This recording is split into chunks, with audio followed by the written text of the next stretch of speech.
My channel. I am उपासना तनेजा और ये lecture है 20th लेक्चर, जिसमें हम टेलर सीरीज और लॉरेंट सीरीज के बारे में पढ़ेंगे।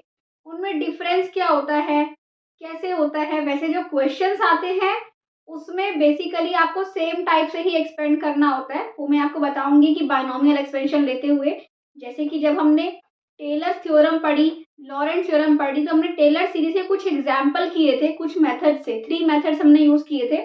उसमें से एक मेथड था जब हमने बायनोमियल एक्सपेंशन यूज करना होता है। तो बेसिकली जब हम टेलर्स और लॉरेंट्स के एग्जाम्पल पढ़ेंगे तो वही मेथड यूज करेंगे। पर उन एग्जाम्पल्स को करने से पहले आपको एक डिफरेंस पता होना चाहिए जो टेलर्स और लॉरेंट्स में है। और आज की वीडियो आपको हेल्प करेगी बहुत सारे मल्टीपल चॉइस क्वेश्चंस को अटेम्प्ट करने में, क्योंकि आज की वीडियो में हम टेलर सीरीज और लॉरेंट सीरीज के बारे में बहुत सारे फैक्ट पता करने वाले हैं। ठीक है, तो देखो फर्स्ट हम शुरू करते हैं कि लॉरेंट टेलर सीरीज कब होती है, लॉरेंट सीरीज कब होती है। ठीक है, सबसे पहले अगर आपको दे रखा हो एक क्लोज डोमेन, बस ठीक है, आपको दे रखा है एक क्लोज्ड डोमेन और वो बोल रहा है कि फंक्शन जो है F Z is analytic. F Z क्या है? Analytic on this domain, close domain पे। ठीक है, अब ए पॉइंट इसके अंदर होता है और एफ जेड इस डोमेन में एनालिटिक है। ये डोमेन कौन सा है? ये वाला, इस रीजन के अंदर की वाला डोमेन है, ये वाला इस पे क्या है? एफ जेड एनालिटिक है। तो और अगर आपको एफ जेड को एक्सपेंड करना है, एक्सपेंड एफ जेड अबाउट ए, तो ऐसे केस में क्या होती है? टेलर सीरीज से आपका फंक्शन एक्सपेंड होता है। ठीक है, दूसरी चीज, अब यहाँ पे बहुत इंपॉर्टेंट डिस्कशन आता है। अगर आपको दो सर्कल दिखे, फर्स्ट सर्कल और ये दिखा सेकंड सर्कल, ठीक है, और इसके बीच यहाँ पे ए है, दोनों का सेंटर ए है। ठीक है, बहुत इंपॉर्टेंट चीज है देखना, जो इसके बीच का रीजन है इसको क्या बोलते हैं? हम एन्यूलस बोलते हैं। क्या है ये? एन्यूलस, दो कॉन्सेंट्रिक सर्कल्स के बीच का रीजन। ठीक है, अब अगर वो क्वेश्चन में आपको बोलता है function is analytic in the annulus, function क्या है? एनालिटिक है एन्यूलस में, तो आपको एक्सपेंशन जो होगा वो लॉरेंट सीरीज से होगा। ठीक है, अब बात बहुत ध्यान से समझना, धीरे धीरे हम सारा डिस्कशन करेंगे। तो जब आपको इस पे बात आती है ना टेलर सीरीज में, तो फंक्शन इस पूरे किसके अंदर? इस पूरे डोमेन के अंदर। सपोज करो इस डोमेन को मैं नाम दे देती हूँ z इज इक्वल टू 1। ठीक है, ये एक हमने क्लोज सर्कल ले लिया। ठीक है, जब आपको क्वेश्चन मिलेंगे ना लॉरेंट सीरीज के, तो आपको क्या होगा? आपको इस टाइप का वो डोमेन देगा, वो कहेगा मोड z लेस देन 1 ले लो, मोड z ग्रेटर देन 1 ले लो, या फिर एक सपोज करो मोड z बड़ा वाला सर्कल है, मोड z इक्वल टू 2 और छोटा सर्कल है मोड z इक्वल टू 1, तो वो कहेगा ये डोमेन ले लो, ये वाला, या ये कहेगा मोड z ग्रेटर देन 2 ले लो। तो इस टाइप के डोमेन्स का ना आपको डिस्कशन करना होगा, उसके अलोंग को सीरीज को एक्सपेंड करना होगा। तो आपको कैसे समझ आएगा? जब आप देखो कि मोड z लेस देन 1 है, इसका मतलब आपका अंदर का, किसी सर्कल के अंदर का डिस्कशन हो रहा है ना। और अगर आपको दिखे मोड z ग्रेटर देन 1 है, इसका मतलब उसके बाहर का डिस्कशन हो रहा है। अगर आपको दिखे 1 और 2 के बीच में है, तो इसका मतलब इस एन्यूलस का डिस्कशन हो रहा है बीच का। ठीक है, इस टाइप से आपको ये देखना है कि आपको दे कैसे रखा है। सपोज करो ये सर्कल है मोड z इक्वल टू 2 और वो आपको रीजन देता है मोड z ग्रेटर देन 2। बात समझ रहे हो? लॉरेंट सीरीज को जब वो एक्सपेंड करने के लिए देता है, तो लॉरेंट सीरीज का बेसिकली हमें ये पता है कि वो एन्यूलस में होती है। एन्यूलस मतलब कि दो सर्कल के बीच का रीजन। अब इसने दे दिया कि मोड z ग्रेटर देन 2 दे दिया, तो वो तो ये रीजन हो गया ना, ये वाला रीजन हो गया ग्रेटर देन 2। तो ऐसे केसेस में क्या करते हैं, इसके लिए मैं आपको एक और फैक्ट बताती हूँ। जो ये कहता है ना कि जो लॉरेंट सीरीज एक्सपेंड होती है एक एन्यूलस पे होती है। एन्यूलस जो होता है वो उसके लिए आपको 2 सर्कल चाहिए होते हैं। तो ये रीजन ये है कि inner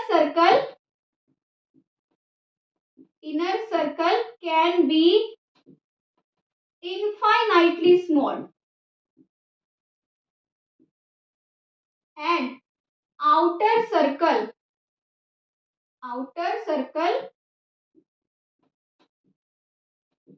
can be infinitely big। बात समझो। अब जब उसने बोला ना कि z ग्रेटर देन 2 के रीजन पे करो, तो हम क्या करेंगे, ये भी एक एन्यूलस टाइप का ही है। कैसे? एक हम इनफाइनाइटली बिग सर्कल कहीं भी ड्रॉ कर सकते हैं। समझ रहे हो?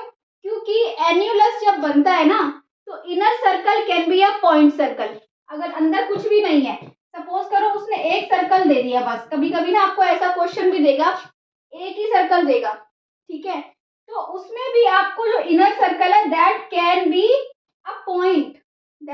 अ पॉइंट सर्कल, और तब भी आप इस रीजन को एन्यूलस कंसीडर कर सकते हो if you consider inner circle as a point.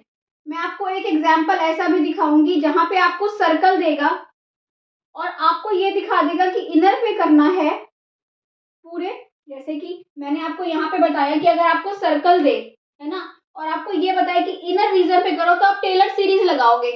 But आपको ये जरूर देखना है कि जो उस इनर सर्कल के अंदर पॉइंट है, उस पॉइंट पे फंक्शन एनालिटिक है या नहीं है। अगर फंक्शन एनालिटिक है तो टेलर सीरीज लगेगी, और अगर एनालिटिक नहीं है उस पॉइंट पे फंक्शन, दैट मीन्स वो जो पॉइंट है वो फंक्शन की सिंगुलैरिटी है, तो उस पॉइंट पे क्या लगेगा, लॉरेंट सीरीज लगेगी। आपको ये बोलेगा कि अबाउट इस फंक्शन को अबाउट ए एक्सपेंड करो। अबाउट ए, वो जो ए पॉइंट है लॉरेंट सीरीज में, वो पॉइंट सिंगुलैरिटी होती है। उस पॉइंट पे लॉरेंट सीरीज में वो फंक्शन जो होता है वो उस पॉइंट पे एनालिटिक नहीं होता, पर टेलर सीरीज में फंक्शन उस पॉइंट पे एनालिटिक होता है। तो आपको हमेशा ये ध्यान रखना है, जब आपको फंक्शन मिले, आपको रीजन मिले, तो रीजन देख के ये नहीं करना आपको कि ये रीजन तो इससे तो टेलर सीरीज आएगी। मल्टीपल चॉइस में क्वेश्चन आएगा कि उसने आपको एक रीजन दिया mod z लेस देन 1, ठीक है, और ऐसा एक सर्कल दे दिया, और उसने एक आपको एफ जेड दिया 1/z और कुछ भी दे दिया उसके बाद। तो आपको पता है कि mod z लेस देन 1 में जीरो जो है, जीरो फंक्शन की सिंगुलैरिटी है।